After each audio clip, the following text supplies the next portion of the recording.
وسلم: من زار قبر والديه أو إحداهما كل جمعة فيقرأ عند قبر ياسين والقرآن الحكيم غفر له بعدد كل آيات وحرف. رواه الحافظ المقدسي.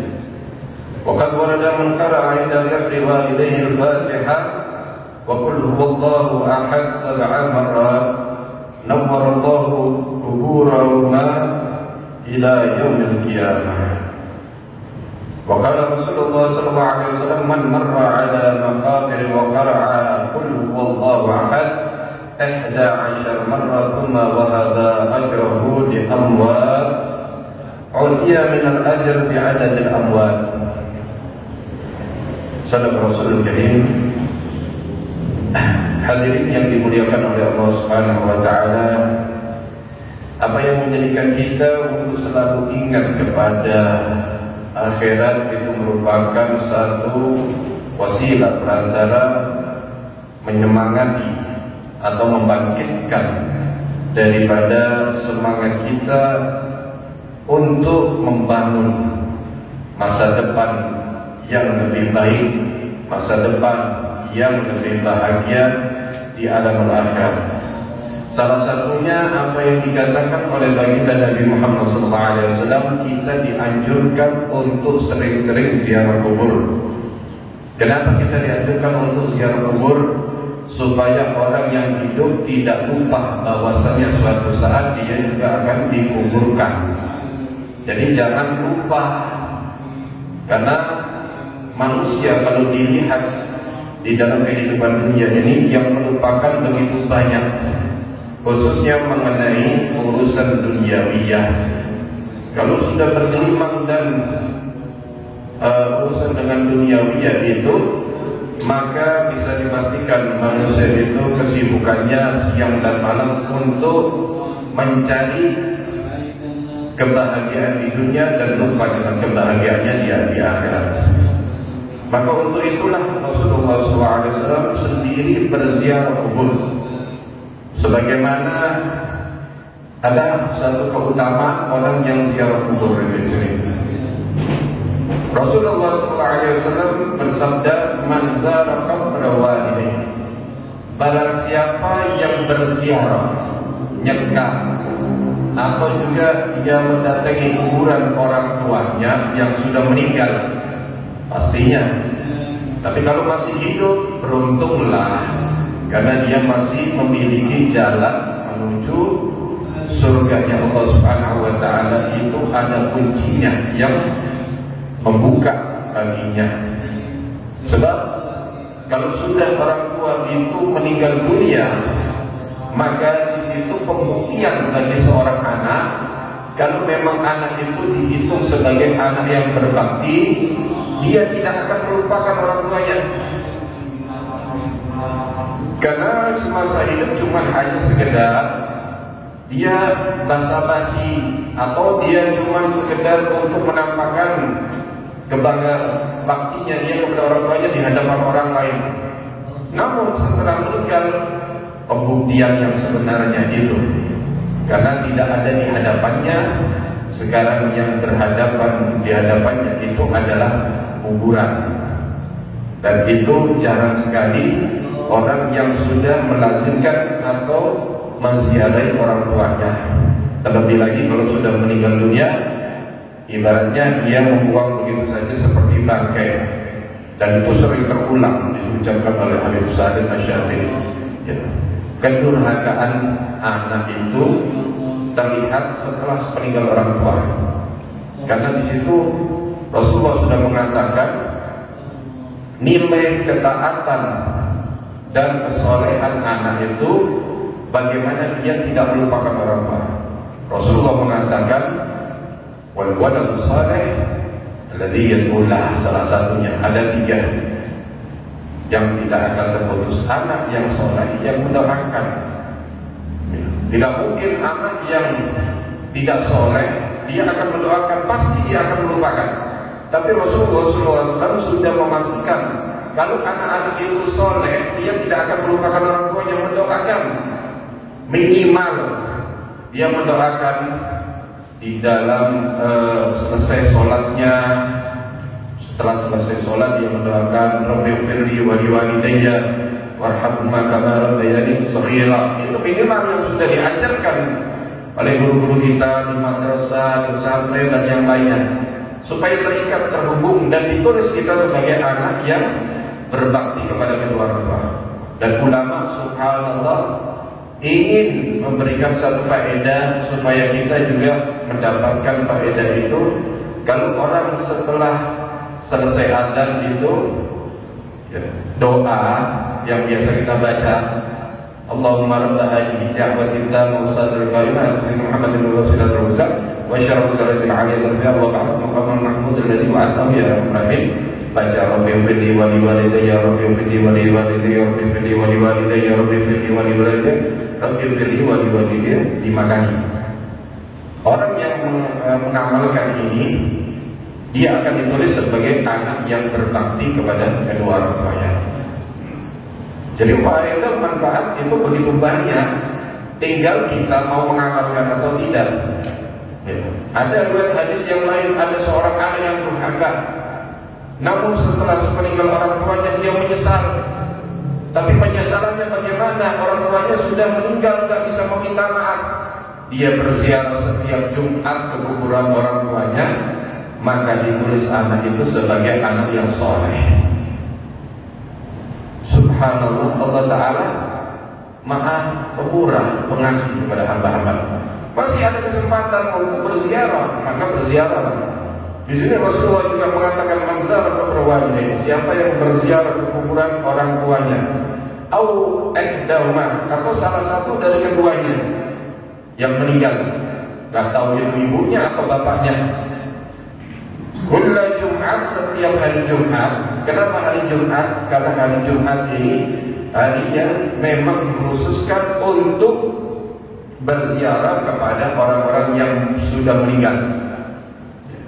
Dan diriwayatkan bahwasanya di situ si mayit kalau hari Jumat menunggu peziarah-peziarah datang mendoakannya. Kondisi yang sebenarnya yang dialami oleh orang yang sudah meninggal di dalam kubur itu, katanya Rasulullah, manil mayyit fi qabri illa kaldaril mutatawwif. Tidak satu pun dari orang yang meninggal dunia ketika dia sudah kembali kepada Allah, dimasukkan di dalam liang lahat, mereka ini masing-masing perumpamaan seperti seorang yang tenggelam dan meminta tolong saya. Dia mau mati, dia butuh bantuan. Karena doanya orang-orang yang masih hidup yang disampaikan kepada mereka, sehingga mereka itu merasa nyaman, tentram, alhamdulillah sekarang saya mendapatkan kiriman doa. Masuk di dalam kuburannya itu nur, cahaya, ketenangan, ketentraman. Ibaratnya seperti mendapatkan makanan yang lezat. Mereka tidak perlu berebutan karena anaknya terus mengirimi, saudaranya atau istrinya atau siapapun yang masih hidup. Itu senang si mayit. Dan itu memang terbukti. Loh bagaimana ada yang mengatakan nggak bakal sampai orang yang mendoakan yang sudah meninggal dunia? Kan kalau orang sudah meninggal dunia terputus amalnya. Iya, yang meninggal itu nggak bisa beramal lagi, tapi yang masih hidup masih bisa mendoakan supaya si mayit ini selamat. Buktinya apa? Buktinya Rasulullah juga mendoakan orang yang meninggal dunia. Riwayat Sahih Muslim, ketika Rasulullah SAW melewati kuburan yang lama dengan sahabatnya, di situ Rasulullah SAW berhenti sejenak dan Rasulullah mendengar apa yang tidak didengar oleh sahabat yang lain. Apa yang didengar Rasulullah? Katanya Rasulullah, karena dua orang yang dikubur ini lagi disiksa oleh Allah Subhanahu wa taala. Mintakan doa kepada Allah Subhanahu wa taala supaya mereka diringankan siksa. Akhirnya Rasulullah berdoa dan mengambil pelepah daripada kurma, ditancapkan di masing-masing kuburan. Selama pelepah ini masih basah, Allah akan merahmati daripada pelepah dari orang yang ada di dalam kubur itu. Apa artinya sebuah pelepah dibandingkan Rasulullah SAW? Tapi Rasulullah SAW mengajarkan bahwasanya setiap makhluk yang Allah Subhanahu wa taala itu membawa manfaat. Meskipun itu dedaunan pelepah, tapi buktinya sekarang ini diam di dalam kuburnya dan diangkat siksanya. Jadi kita sering kalau ziarah kubur itu mendapatkan kuburan-kuburan itu banyak yang penuh dengan rumput, ada tanaman-tanaman, bahkan ada yang membawa bunga. Jangan sampai nanti kita mengambil bunganya kalau memang bunganya itu sudah dihadiahkan, dibakarkan untuk si mayit. Enggak boleh menurut pendapat ulama. Bawa pulang berkah kan. Kecuali memang diperuntukkan untuk berziarah-ziarah itu. Jadi kita kalau nyekar, kalau kita ziarah kepada orang-orang saleh, lebih afdal doanya yang diharapkan oleh orang saleh, bukan bunganya. Orang tua juga mengharapkan doa, bukan bunganya aja. Ya kalau bunganya bagaimana? Gak apa-apa untuk pelengkap. Karena semakin banyak memberikan manfaat, semakin bahagia senang itu si mayit. Ya, ada sebuah kisah yang dimana di zamannya Nabi Allah Sulaiman, di zamannya Nabi Allah Musa, Nabi Allah Musa itu mendapatkan kabar dari Allah Subhanahu wa taala. Ya Rabb, tunjukkan siapa temanku nanti di dalam surga-Mu ya Allah. Kemudian Allah memberitahukan, ya Musa, kamu ingin tahu siapa temanmu nanti di dalam surga-Mu? Ya, ada seorang pemuda yang dia kerja di pasar. Dia jual daging, ya, namanya si Fulan, dan kamu datangi dia. Kamu akan mendapatkan kabar dari dia. Baik ya, dicari oleh Sayyidina Musa itu. Sesampainya di pasar, bertanya kepada orang-orang yang di sana, di mana yang penjual daging namanya si Fulan bin Fulan. Katanya, oh itu orangnya ada di sana. Ya. Sesampainya di sana, orang ini sudah selesai berjualan. Dia mau pulang. Diikuti oleh Nabi Musa. Sampainya di rumahnya, Nabi Musa itu mengatakan, Assalamualaikum. Waalaikumsalam. Ya Nabi Allah, kaget dia. Ada keberatan apa engkau datang kemari? Katanya, saya kepingin bersilaturahmi aja, dan saya ingin bertemu denganmu. Oh ya baik, silakan dulu ya Nabi Allah. Tapi tunggu sebentar, ada yang harus saya lakukan ya Nabi Allah. Nabi Musa ditinggal, masuk ke dalam. Setelah masuk ke dalam, begitu lama baru kembali lagi. Bingung Nabi Musa, apa yang kamu lakukan di dalam? Kenapa engkau lama benar? Katanya Nabi Allah, saya tidak bisa meninggalkan ibu saya. Ibu saya sudah tua ya Nabi Allah, dan saya harus merawatnya. Makanya saya bergegas itu dari pasar pulang cepet-cepetan, takut ibu saya ini belum makan. Makanya saya ini masuk ke dalam itu untuk menyuapi ibuku yang sudah tua renta. Tapi ada satu kabar buat kamu. Dia mengatakan, terus apa yang didoakan olehmu? Ibuku ya Nabi Allah berdoa bahwasanya mudah-mudahan anakku ini nanti di surga bisa berkumpul dengan Nabi Allah Musa. Untuk itulah aku datang kemari, katanya Nabi Allah Musa. Saya telah bertanya kepada Allah, siapa temanku di dalam surga, dan saya sudah mendapat jawaban dari doa ibumu ini. Dan engkau adalah temanku nanti di dalam surganya Allah. Di dunia sudah mendapatkan kabar gembira bahwasanya dia sebagai penduduk surganya Allah Subhanahu wa taala berkat orang tuanya. Jadi orang tua itu membawa keberkahan luar biasa bagi seorang anak. Makanya jangan dilupakan untuk berziarah meskipun dia sudah meninggal dunia. Ya. Meskipun sudah meninggal dunia, tapi orang tua pun akan senang kalau diziarahi. Lebih senang dibanding orang lain yang berziarah kepada dia. Ya. Saking senangnya luar biasa. Ya. Itu Habib Abdullah bin Muslim Tahir waktu meninggal dunia, anaknya itu kebetulan dia ingin dikuburkan di sampingnya, samping kuburan Habib Abdullah bin Muslim Tahir. Yang menggali kuburan ini tidak sengaja menyentuh daripada dinding kuburan Al-Habib Abdullah bin Sulaim, dempet, tersentuh, terbuka masih utuh, padahal sudah puluhan tahun, ya sekitar mungkin 50 tahun, tapi masih utuh.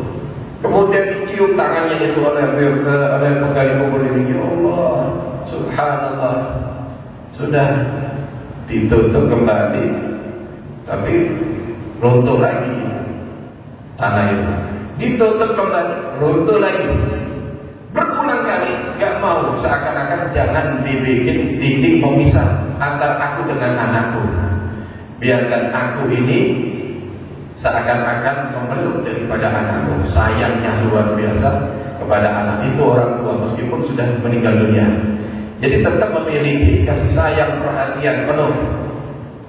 Jadi jangan dilupakan atau ditinggalkan. Jadi kalau dia ziarah setiap hari Jumat kemudian membaca di kuburannya itu Yasin, biasa kalau kita ziarah itu baca Yasin atau tahlil dan yang lainnya, ini fadilahnya. Wa yaqra inda qabri Yasin wal Qur'an Hakim, Yasin dan surah Al-Qur'an Hakim itu, maka dia akan diampuni dosanya bi'adadi kulli ayat, sejumlah ayat dan huruf yang ada di dalam Al-Qur'an, di dalam surat Yasin itu. Dia akan diampuni dosanya oleh Allah Subhanahu wa taala. Subhanallah, itu diterangkan ada satu kita kenal Habib Anbi As-Segaf yang biasa, di mana itu di Masjid Seram yang imami. Ya. Setiap kali saya ziarah itu hari Jumat, gak lupa bertemu dengan Habib Ali Alwi ini. Ya.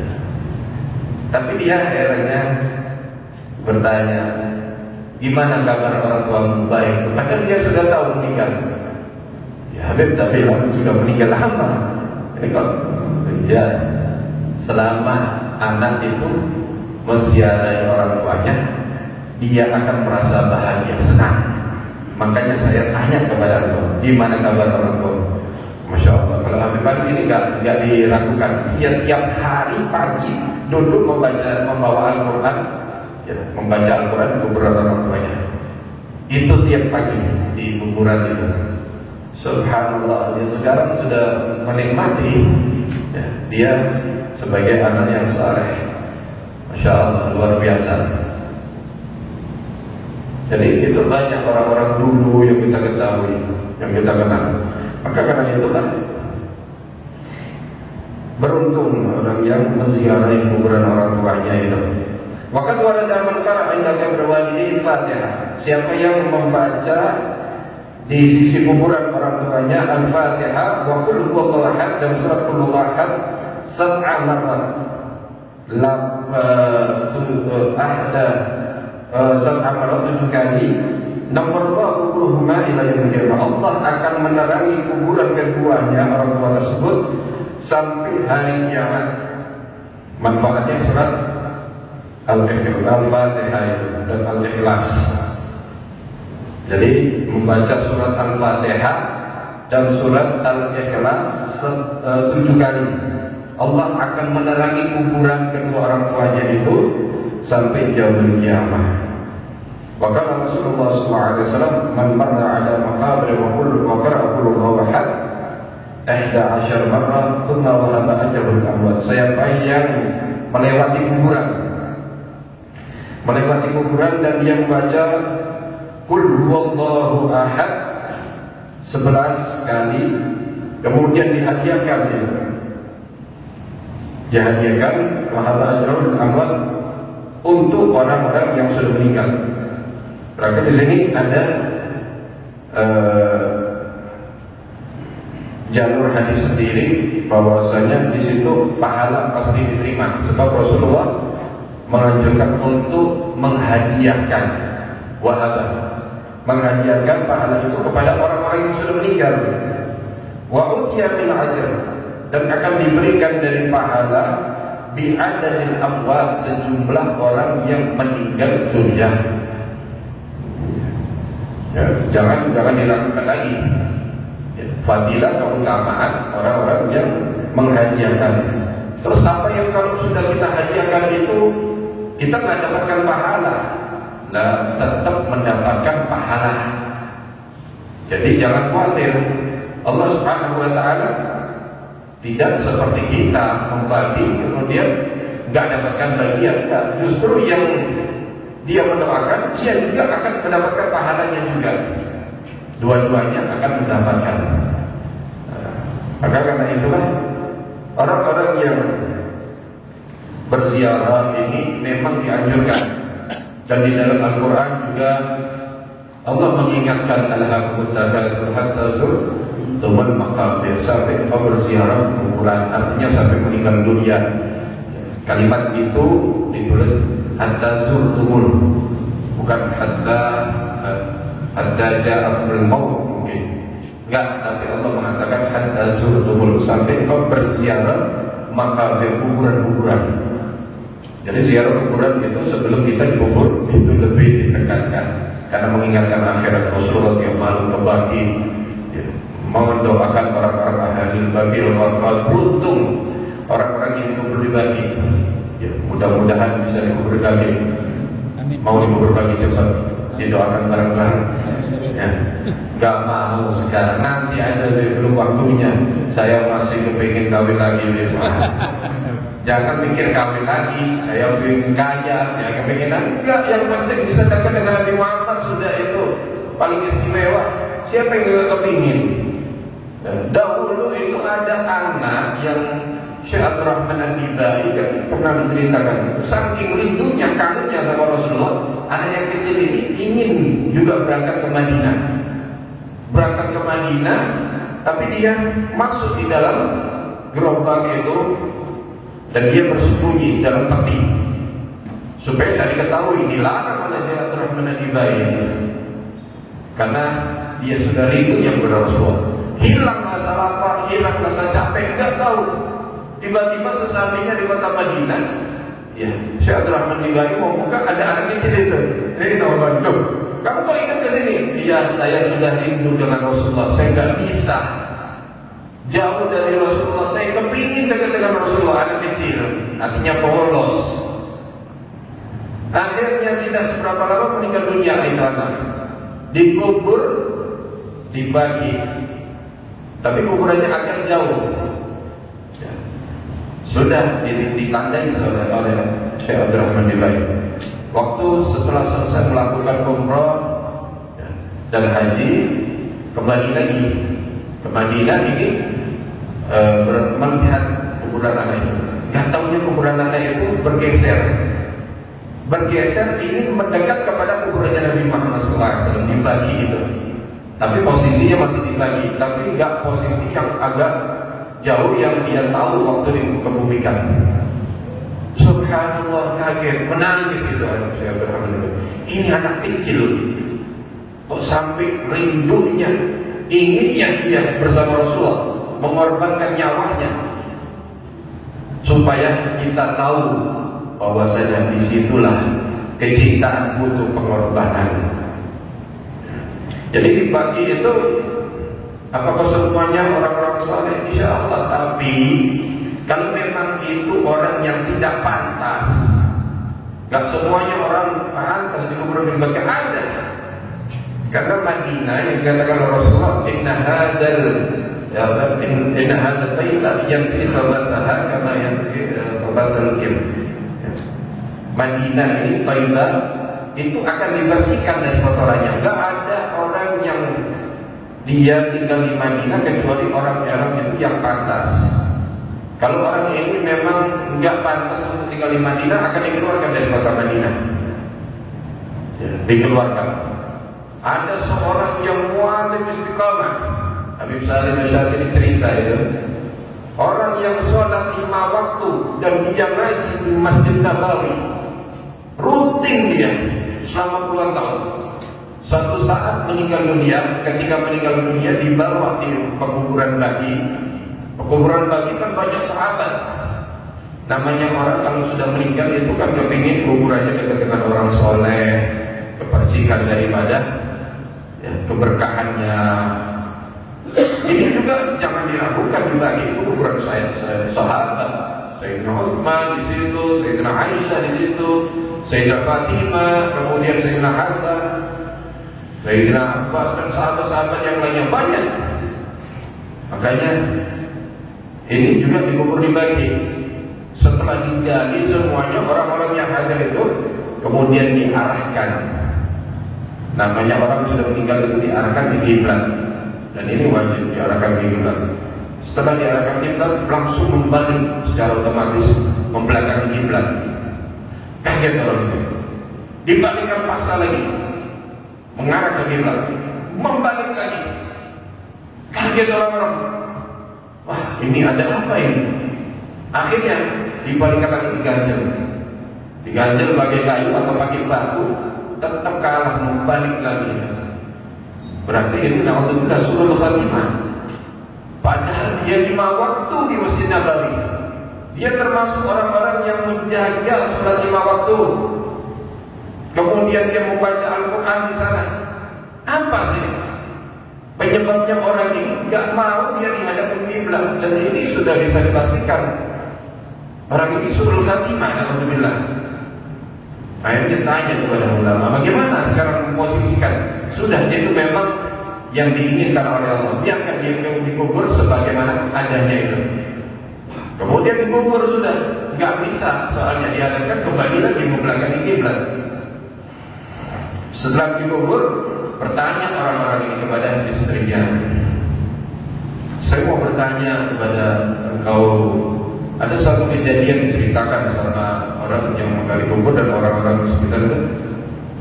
Saya ingin tahu apa sebenarnya. Oh jangan buat ya, kalau suami saya ini ya, rajin sholat 5 waktu di Masjid Nabawi, kemudian dia selalu istiqamah membaca Al-Quran di sana. Dia orang yang dianggap orang soleh, tapi dia tidak mau berziarah ke kuburannya, makamnya Nabi Muhammad SAW. Alhamdulillah. Bertahun-tahun tinggal di kota Madinah, tapi tidak mau berziarah ke kuburannya dan makamnya Nabi Muhammad SAW. Kalau dia tidak mau dengan Nabi Muhammad, ya sudah, Allah lebih tidak mau menerima daripada jasad yang kuburannya. Kiblat itu sebagai perantara jasad, tapi hakikatnya beriman. Bukan hanya la ilaha illallah, tapi berhenti. Tapi di situ ada keterusan yang Muhammad Rasulullah. Harus ada etikat keyakinan, mahabbah, cinta, ta'zim kepada Nabi Muhammad SAW. Akhirnya jadinya yang terjadi seperti itu. Maka ini sebuah pelajaran, dan ini memang kisah nyata, bukan dibikin-bikin. Habib Salim Syadili yang cerita tentang hal itu. Karena itu, supaya orang itu sadar bahwasanya dia juga akan dikuburkan, dikebumikan. Kalau di kuburan Zambal, masya Allah, itu para wali-wali semuanya. Orang kepingin berebutan di sana, wali kutub, wali abdal, wali sautat, wali semuanya. Ada sahabat Nabi Muhammad SAW, sahabat Badr, ada kuburan lainnya namanya Agdar, ada kuburannya Furen. Kalau ada kesempatan diberikan oleh Allah untuk berziarah, ya berziarah. Kalau nggak ada, ya kita bacakan doa untuk menyambung, tetap tingkatkan hubungan kepada orang-orang saleh, auliya wassalihin. Ya, ibaratkan dan hadirkan seperti kita berziarah ya, kepada mereka itu. Jadi seperti itulah. Jadi ada orang yang ziarah ke kuburannya di Agdar itu, dia membaca ayat diulang-ulang. Wa minhum syaqi wa minhum sa'id. Ada yang celaka, ada yang bahagia, ada yang celaka, ada yang bahagia. Sampai dia mengelilingi kuburan, mendapatkan jawaban dari yang dalam kubur. Ya fulan, ya fulan, ukhruj, keluar dari kuburan ini. Ya. Semuanya yang dikubur di sini adalah orang-orang yang sa'id, orang bahagia. Gak ada yang celaka.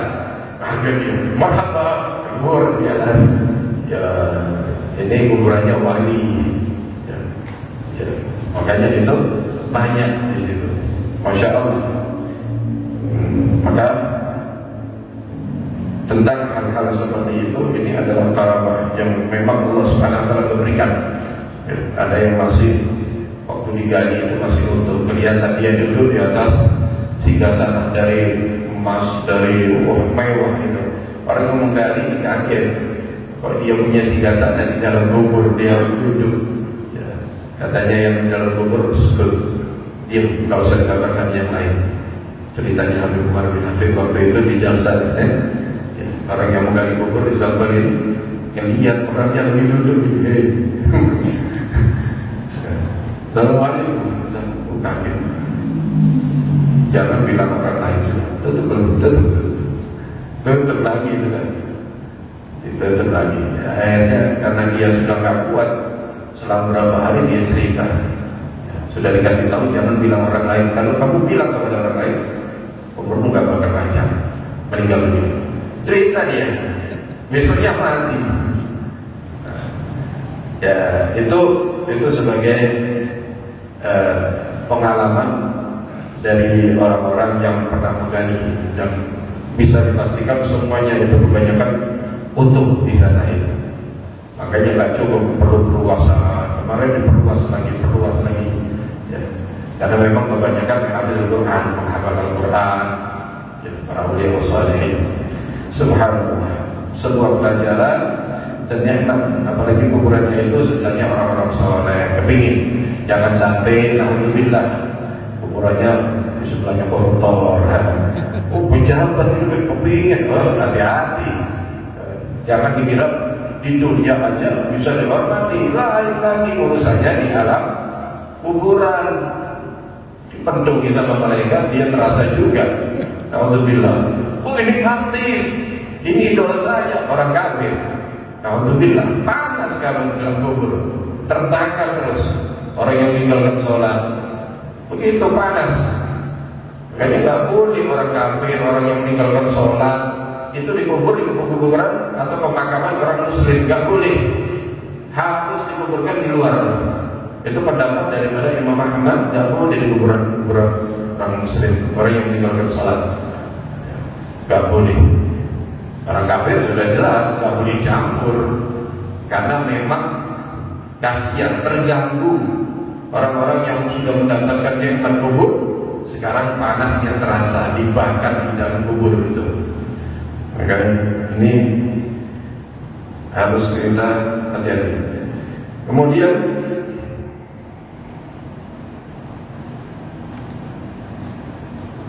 fahris ala amal bidzalika tahsul lakal hayat thayyibah. Maka hendaklah engkau bersungguh-sungguh untuk mendapatkan amal tersebut, beramal tersebut. Niscaya engkau akan mendapatkannya dengan kehidupan yang baik. Wal ma'isyatul wasi'ah wal 'aqibatul hasanah, kehidupan yang luas tapi akibatnya yang baik pula bagi dzurriyyah, insyaallah. Jangan khawatir kalau orang-orang dia menziarahi orang tuanya, suatu saat dia juga akan diziarahi oleh anaknya ketika dia meninggal dunia. Wa qala sallallahu alaihi wasallam, man qara'a ayatul kursi idza qala mat'ahu aminahu Allah ala nafsihi wa jarihi wa jarihi wa abyad al-hawla. Barang siapa yang membaca ayat kursi ketika mau tidur, setelah dia wudu, kemudian baca doa, baca ayat kursi, Allah memberikan penjagaan rasa aman baginya. Kemudian juga tetangganya, wajar jari, dan tetangganya atau sebelah tetangganya langsung, wa abil haulah, dan rumah sekitarnya mendapatkan keberkahan dari ayat kursi. Dijaga dari apa? Dari syaitan. Karena syaitan tidak akan bisa mendekati orang yang dia sebelum tidur membaca ayat kursi. Allah mengutus baginya malaikat untuk menjaganya. Ini penting. Ayat kursi singkat, tapi di situ memiliki fadilah yang besar. Dzakarahul al-Humayshi fi kitabih al-Barakah. فمجاورة العباد الصالحين نافعة شافعة في الدنيا والآخرة. engkau bertetangga dengan orang-orang saleh, itu akan membawa manfaat dan akan memberikan syafaat di dunia dan di akhirat. Minimal engkau akan diikutkan. Oh, karena dia tetangganya orang soleh, pasti insya Allah dia orang soleh, pasti dikenal seperti itu. Kalau bertetangga di dunia, apalagi bertetangga, ada ikatan hubungan hati. Enggak harus dekat, tapi dekat dengan hati ini yang lebih diutamakan. Dengan orang-orang soleh, menyentuh antara hatinya dengan hati orang soleh tersebut. Manfaat, bagaimana tidak manfaat? Syekh Abdul Qadir Jailani mengatakan, "Ma marra ala madrasati illa khafallahu lahu 'adaban yaumil qiyamah." Tidak seorang pun yang melewati daripada madrasahku, melewati aja, kecuali kalau memang dia orang yang pantas mendapatkan adab, diringankan oleh Allah adabnya. Berkatnya majelisnya Syekh Abdul Qadir Jailani. Maka suatu saat Syekh Abdul Qadir Jailani lewat, ada orang datang, "Ya Syekh, tolong doakan. Ada orang yang meninggal dunia, dia dalam keadaan disiksa oleh Allah Ta'ala." Yang datang orang soleh, hadir juga. Tanya Syekh Abdul Qadir Jailani, "Saya akan memberikan syafaat." Syafaat bagi para nabi, aulia, wali, para ulama itu diberikan oleh Allah Ta'ala. Allah Subhanahu Wa Ta'ala memberikan itu di dunia, nanti juga di akhirat. Tunggu sebentar kali Syekh Abdul Qadir. Kira-kira apa ada sesuatu yang bisa aku jadikan wasilah perantara untuk aku memberikan syafaat kepada orang tersebut? Apa dia pernah hadir di dalam majlisku? Tidak ya Syekh. Meskipun sekali. Apa dia pernah melihat aku? Tidak ya Syekh.